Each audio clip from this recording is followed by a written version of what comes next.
Moj referat obravnava tako imenovano kmetijsko sušo v obdobju med obema vojnama.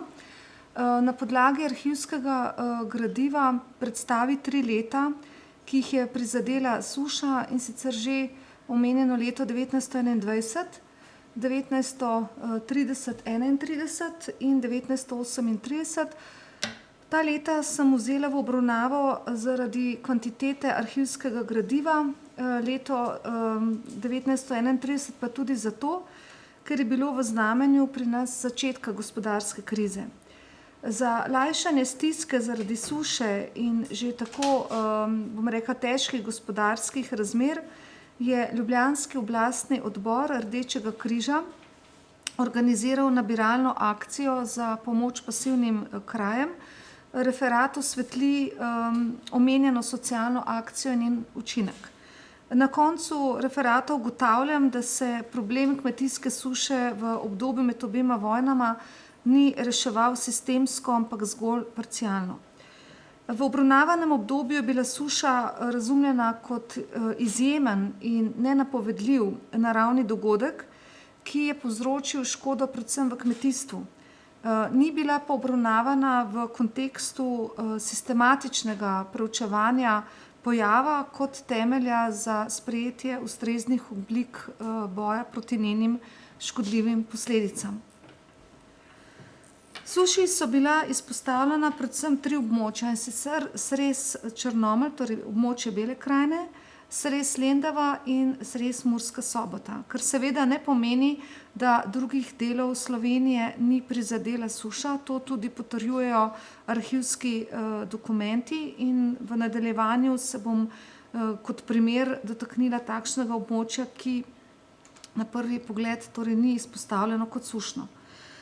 Tudi v obdobju med obema vojnama je bila Slovenija pretežno agrarna družba, saj je polovico nacionalnega dohodka še vedno prispevalo kmetijstvo. S kmetijstvom se je preživljalo 60% prebivalstva. Razdrobljena zemljiška struktura je bila tisti temelj, ki je določal rezultate kmečkega dela, strukturo kmečke ekonomije in življenjsko raven na podeželju. Župan občine Stari Trg Škrbec, torej gre za občino, ki je sodila v Sres Logatec oziroma v okrajino Glavarstvo Logatec. Omenjeni župan je v letu 1921 poročal okrajnemu glavarstvu o škodi, ki jo je povzročila suša, in je zaključil svoje poročilo z naslednjimi besedami, citiram: "Bog ne dej nikoli več tako kritičnega leta." Konec citata. Poročilo je sestavil na podlagi uradne okrožnice z dne 31. oktobra 1921 o obsegu škode na poljskih pridelkih zaradi izredne suše v tem letu. Okrajno glavarstvo Logatec ni, torej kot že rečeno, sodilo med tiste dele Slovenije, kjer je bila suša pogost naravni pojav. Leta 1921, kot smo videli, pa je bilo v znamenju, kot lahko beremo v virih, izvenredne suše. Slednje so ugotavljali torej tudi strokovnjaki, da gre za izredno suho leto, tako lahko beremo v Geografskem vestniku iz leta 1939 članke na to temo. Kot rečeno, mi okrajno glavarstvo Logatec oziroma njegove posamezne občine služijo kot primer za prikaz soočenja s posledicami suše v omenjenem letu. V občini Stari Trg je suša, ki je trajala od konca junija pa do oktobra, osiromašila večino poljskih pridelkov. Večina jih ni povrnila niti semen. Zlasti so bili prizadeti tisti kmetje, ki so imeli zemljišče v zakupu. Zakupnino so morali plačati kljub slabi letini. Če je prva košnja spomladi še nekoliko obetala, o drugi košnji, torej o tavi, ni bilo moč govoriti, saj je, citiram, "od suše zgorelo vse." Konec citata. Pomanjkanje sena in slame je marsikaterega živinorejca prisililo k zmanjševanju živine, bodisi s prodajo ali pa predčasnim zakolom.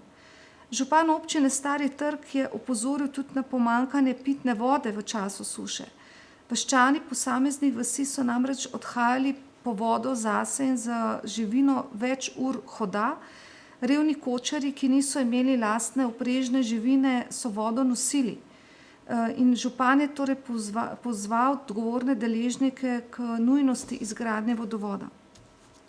Podobne so bile razmere tudi v nekaterih drugih občinah okrajnega glavarstva Logatec, to je Begunje pri Cerknici, Cerknica, Bloke.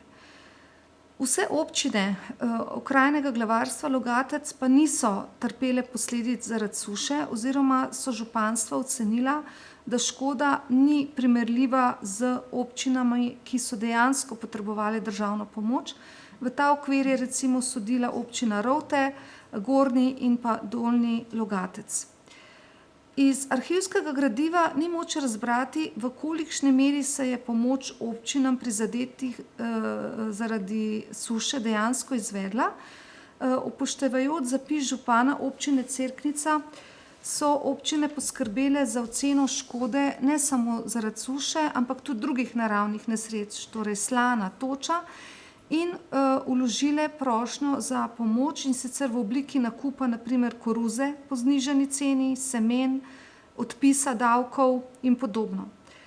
Reševanje prošenj je bil dolgotrajen proces, ki ni potekal sistemsko. Določeni kraji v Sloveniji, ki jih je prizadela suša, pomoči niso bili deležni. Tako so na primer viničarji in bajtarji iz Haloz pozivali k državni pomoči, saj jim je suša uničila koruzo, fižol in zelje. Trpeli so lakoto in bedo, tisti, ki so premogli kravo, so jo morali zaradi pomanjkanja krme prodati ali zaklati. Izražali so razočaranje nad osrednjo vlado in nekaterimi slovenskimi politiki.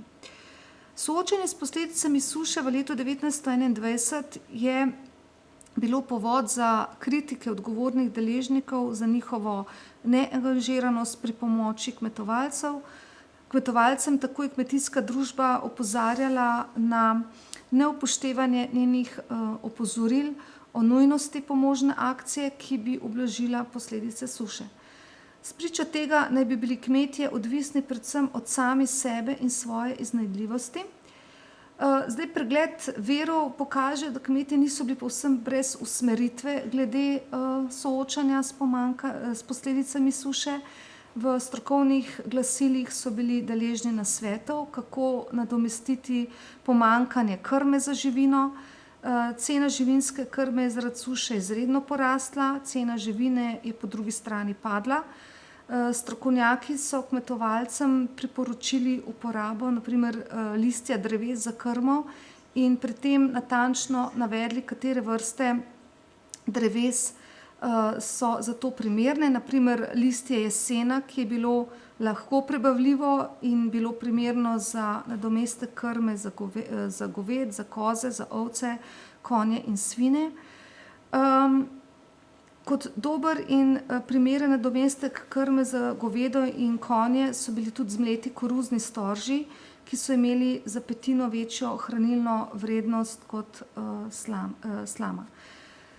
Gospodarska kriza in suša. Kmetijstvo v letu 1930 ni občutilo samo padanje cen kmetijskih proizvodov, ampak tudi naravno ujmo, torej sušo. Prizadela je določene dele Dravske banovine. Upoštevajoč časopisje so se s sušo soočali na območju Ribnice, ki je sodila v srez Kočevje. Potem na območju Škofje Loke, ki je spadala v srez Kranj, Borovnice, to je bil srez Ljubljana okolica, in Rovt, torej Rovte, kot že rečeno, so spadale v srez Logatec. Kmetje so bili zaskrbljeni za fižol, krompir in otavo. V stiski so se obračali k Bogu in romali k cerkvi Marijinega oznanjenja v Crngrob. K božji pomoči so se zatekali tudi v Rovtah. Na primer 7. julija tega leta je potekala procesija za dež k cerkvi Marijinega vnebovzetja v Smrečju. Suša ni prizanesla niti letu 1931. Prizadela je predvsem Belo krajino, torej Črnomaljski in Metliški srez. Posledice suše pa sta v veliki meri občutila tudi kočevski in novomeški srez. Suša je dodatno osiromašila kraje, ki so bili že tako prizadeti zaradi gospodarske krize. Za blažitev stiske je ban Drago Marušič za okrožnico z dne 24. septembra 1931 pozval vsa srezka in mestna načelstva za pomoč krajem, ki jih je prizadela suša. Pomoč je potekala v obliki pomožne akcije. Oblastni odbor Rdečega križa Dravske Banovine je oblikoval poseben akcijski odbor za zbiranje prispevkov. Srezki načelniki so s posebnim dopisom pozivali posamezna županstva, naj oblikujejo v občinah krajevne pomožne odbore, ki so jih vodili župani posameznih občin. Člani odborov so bili predstavniki cerkve, šole, kulturnih, športnih in vzgojnih organizacij ter ugledni in vplivni občani. Tako oblikovani pomožni odbori so na lokalnem nivoju poskrbeli za zbiranje sredstev in tedensko poročali srezskim načelnikom o zbranih sredstvih. Prostovoljni prispevki so se nakazovali po položnici, ki je bila označena z Rdečim križem. Sredstva so glede na svoje zmožnosti prispevale tudi občine iz občinskih blagajn. Opisano zbiranje pomoči za kraje, ki jih je prizadela suša, je banska uprava Dravske Banovine sicer spodbudila, določila smernice delovanja, a je že v začetku novembra 1931 ugotavljala, da akcija zbiranja sredstev ne poteka zadovoljivo. V akcijo se namreč v veliki meri niso vključili kraji, ki jih suša ni prizadela. Prav tako niso bili prizadeti ti kraji zaradi nekih drugih naravnih nesreč. Banska uprava je po drugi strani pogrešala tudi pomoč mest in trgov. Izpostavila pa je mesto Kočevje, ki je zbralo konkretna sredstva kljub temu, da je kočevski srez tudi sam občutil posledice suše. Suša je bila v letu 1931 vsedržavni problem v mnogih predelih kraljevine Jugoslavije, kot recimo zlasti Savska, Primorska, Pazetska Banovina, so prebivalci trpeli zaradi pomanjkanja živil in živina zaradi živinske krme. Minister za poljedelstvo je opozoril na veliko pomanjkanje zaradi suše in pozval državljane pomoči glede na materialne zmožnosti. Poglejmo še sušo v letu 1938. Od srede 30. let, torej v obdobju postopnega gospodarskega okrevanja po gospodarski krizi, je Dravska Banovina preko svojega proračuna in drugih virov veliko lažje izpolnjevala svoje naloge zaradi povečanja financ. Dosežke banske uprave je ban Marko Natlačen predstavil ob obravnavi banovinskega proračuna za leto 1939-40. Banska uprava je okrepila skrb za kmetijstvo kot glavne gospodarske panoge. Ban Natlačen je izhajal iz stališča, da je dvig kmetijstva možen predvsem s čim popolnejšo strokovno izobrazbo in ustanavljanje zadrug.